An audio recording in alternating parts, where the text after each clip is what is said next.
تخيل معايا طالب جامعي في عمره العشرين يصحى الصبح زي كل يوم، يروح جامعته. بس المفاجأة هنا إنه بيروح وما بيرجعش، بيختفي كأن الأرض انشقت وبلعته.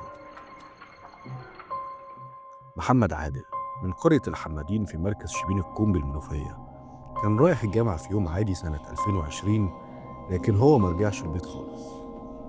أهله وأصحابه دوروا عليه في كل حتة وفي كل مكان، بلغوا الشرطة عملت تحقيقاتها، بس ملوش أثر. كل يوم بيعدي والقلق بيكبر، وبعد حوالي 4 شهور من البحث المستمر حصلت الصدمة. لقوا جثة محمد في المقابر المهجورة في الناحية الشرقية للقرية. بين القبور لقوها مغطاة بالأتربة والأعشاب، لكن الغريب إن ما كانش فيه أي علامات واضحة على الوفاة، وسبب الوفاة مجهول. التحقيقات استمرت والناس كلها بتسأل إيه سبب الوفاة؟ وإيه اللي حصل؟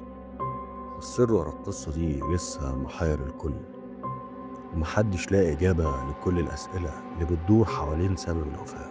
لو بتحب القصص الغامضة المخيفة اضغط لايك واشترك في القناة علشان تشوف كل جديد أول بأول.